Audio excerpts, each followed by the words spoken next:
Oke, Assalamualaikum. Balik lagi sama gue, Ilan Alkatiri. Video ini, gue mau membahas pertandingan Persija lawan Persis Solo, gimana peluang kita, terus stadion kita juga yang baru kita banggakan, yang baru kita nikmatin. Sayang seribu sayang, sepertinya kita harus meninggalkan itu untuk sementara waktu. Kenapanya gue akan bahas, nanti semua rinci di sini.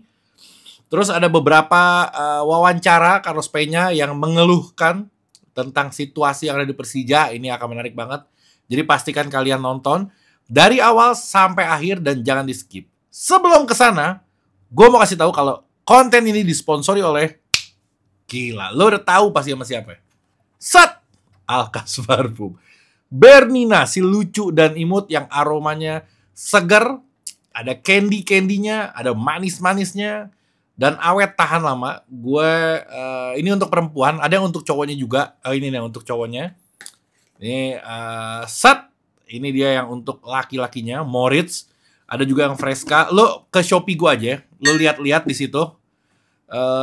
Linknya gue taruh di deskripsi di bawah. Lihat-lihat produknya, lo baca review-review dari orang-orang yang udah beli. Kira-kira lo cocok yang mana? Oke? Linknya ada di deskripsi. Sekali lagi gue ulangin. Oke, gue mau langsung mulai. Yang pertama gue mau ngebahas lawan Persis Solo ada keuntungan untuk kita, untuk Persija Jakarta. Karena Persis Solo ini trennya lagi buruk deh. 2 pertandingan awal, dia nggak menang-menang. Yang pertama dia dikalahkan sama PSM Makassar, dibantai 3-0. Itu pertandingan pertama dia. Terus yang berikutnya ada derbynya dia juga. Itu dikalahkan oleh PSIS Semarang 1-0. Jadi dia trennya lagi buruk. Begitupun Persija nggak lagi bagus juga gitu. Awalnya kita menang, tapi pertandingan sebelumnya kita seri, kita kesulitan nyetak gol. Tapi dari segi permainan nggak salah kita. Dari segi permainan kita nggak salah sama sekali. Kita udah bagus, kita mendominasi. Bahkan Carlos Peña juga menjanjikan pertandingan kali ini juga akan mendominasi gila-gilaan juga permainan Persija. Nasib aja pertandingan kemarin kita belum bisa menang, oke? Ada yang harus dikhawatirin ketika tim lawan kita dalam kondisi tren yang buruk. Karena apa? Karena dia akan lebih termotivasi. Karena bagi dia mengalahkan Persija itu pasti segalanya gitu. Dia bisa mendapatkan poin, dia bisa menunjukkan siapa dia yang sesungguhnya karena mengalahkan tim besar seperti Persija, dan dia juga bisa mengembalikan mentalnya. Kalau lawan Persija aja kita bisa menang, apalagi lawan tim-tim yang lain. Itu memang harus diambil momen itu sama Persis Solo kalau ingin mentalnya kembali lagi. Tapi Persija juga nggak yang lagi lemah-lemah amat. Lini belakang kita itu dahsyat luar biasa. Gimana mau ditembus? Ada Ferrari, ada Rizky Ridho, ada Ondrej Kudela, sama ada Eduardo. Ini kiper tangannya panjang banget gitu. Jangan sampai ke belakang, di tengah aja mereka udah kesulitan ngelewatin lini tengah kita yang cukup kuat untuk segi membantu pertahanan gitu. Apalagi pelapis kita pun oke. Ada Pedro Dias misalkan yang belum debut-debut, ternyata pas ditanya di wawancara, kenapa si Pedro Dias nggak dimain-mainin? Jawabannya simpel aja. Jawaban si Carlos Peña itu dia bilang, ya karena yang sekarang mainnya lagi bagus. Yang sekarang 3 orang ini mainnya lagi bagus. Kenapa kita harus membutuhkan si Pedro Dias? Selain itu, Pedro Dias juga nggak yang dalam kondisi lagi prima gitu. Dia udah lama nggak main di kompetisi yang reguler. Terus dan dia juga harus menyesuaikan sama Liga Indonesia. Ya memang belum waktunya aja untuk Pedro Dias main di Persija Jakarta. Lagi gue heran nih, kenapa Persija mesti ya mungkin mau memenuhi kuota asingnya, tapi ngapain juga sebenarnya beli Pedro Dias? Agak kurang manfaat sih sebenarnya. Cuman ya kalau buat pelapis mungkin, kan kita biasanya di pertengahan kompetisi suka ada aja. Bahkan Akbar aja waktu itu sampai main berkali-kali karena kita kekurangan lini pertahanan. Ya Pedro Dias kalau untuk pelapis oke lah. Untuk pelapis dia masih oke lah. Oke? Terus yang berikutnya, apa tadi catatan gue? Persis Solo juga mengakui, ini masih bahas Persis ya. Persis Solo juga mengakui kalau dia pemainnya banyak yang belum fit karena turnamen Piala Presiden. Lagian dia ngebet bener, dia serius bener di main di Piala Presiden. Eranya banyak, ada beberapa pemain yang cedera, terus kondisi fitnya juga masih kecapean mungkin, jarak yang terlalu dekat. Jadi alasan itu udah diutarakan sama dia. Dia bilang kalau Persis Solo sebenarnya nggak lagi dalam keadaan prima karena Piala Presiden. Ini gue jadi inget Thomas Doll yang waktu itu nggak mau mainin pemain inti Persija di Piala Presiden karena dikhawatirkan yang kayak gini nih. Berarti waktu itu Thomas Doll keputusannya udah sangat tepat. Walaupun gue setuju saat itu. Jadi anak-anak muda yang dimainin, ya Thomas Doll memang dia selangkah lebih depan dibanding pelatih-pelatih yang ada di Liga Indonesia. Nah, Carlos Peña juga ini dia ya agak jeli juga lah karena lulusan Eropa juga sama dia. Jadi oke lah. Ini Carlos Peña kalau dibandingin sama Thomas Doll ya nggak jauh-jauh amat. Dia masih oke-oke juga. Oke. Terus ada 5 pertemuan sama Persis Solo kita. Nggak prima-prima amat. Kita dari 5 kali pertemuan kita menang 2 kali.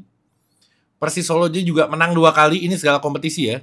Terus kita seri sekali. Jadi 2 kali menang, 2 kali kalah, sama 1 kali seri. Sama dia juga kayak begitu. 2 kali menang, 2 kali kalah, dan sekali seri. Oke.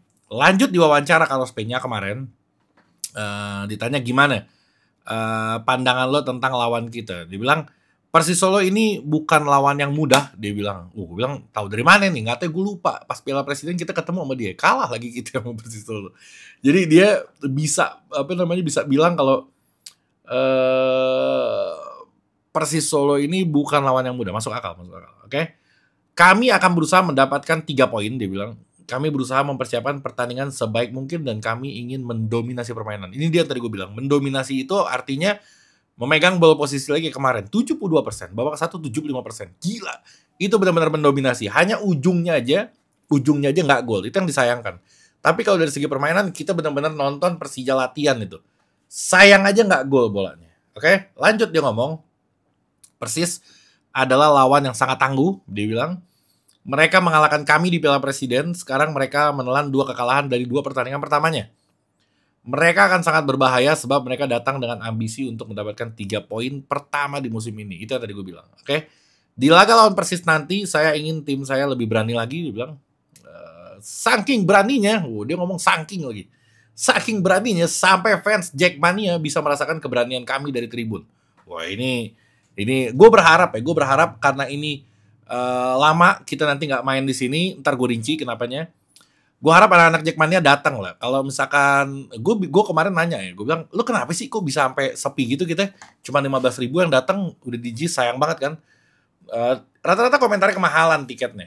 Ya mungkin kita kasih masukan untuk Persija supaya tiketnya nggak terlalu mahal, terjangkau sama anak-anak Jackmania dan bisa nonton dan stadionnya full. Cuman gue tahu JIS itu nyewanya nggak murah, tentu butuh biaya lebih, makanya mungkin tiket jadi mahal. Sama kayak Timnas lah kurang lebih. Timnas pengeluarannya banyak, dia butuh duit tambahan, ya tiketnya dimahalin. Tapi kalau hitung-hitungan bisnis, 15.000 dengan harga tiket yang mahal berbanding dengan 80.000 orang dengan tiket yang murah, itu pasti lebih untung 80.000 orang dengan tiket yang murah. Dari segala macam sisi. Dari tiketnya pasti untung dikit tapi banyak, quantity bermainnya, sama dari merchandise yang dijual di situ, ada banyak stand-stand di situ, dengan kehadiran penonton banyak, tentu harga sewa standnya bakal tinggi, ada pemasukan tambahan, dan lain hal, dan banyak banget. Nah, gue nggak tahu kenapa belum ada kebijakan ke sana, mungkin karena pertandingan pertama masih ngebaca situasi, dan mungkin pihak Persija juga nggak tahu kan akan seberapa banyak orang yang datang gitu. Jadi ya bahan evaluasi aja. Gue nggak ngerti, gue cuma bisa mengutarakan apa yang anak-anak Jackmania sampaikan, gue berusaha sampaikan lewat konten gue, mudah-mudahan didengar dan menjadi bahan evaluasi. Tapi kalau menurut manajemen naikin harga tiket atau tiket semahal itu oke, itu yang terbaik, ya nggak apa-apa juga, gue terima juga. Ini mah karena kita menyampaikan yang disampaikan sama anak-anak Jackmania aja. Pilihannya ada di kalian gitu, terserah aja itu sih, bebas aja. Oke? Terus yang berikutnya, saya ingin tadi udah wawancara, sekarang beralih ke Stadion JIS yang tadi gue mau rinciin. Nah ini dia yang gue mau bahas, oke?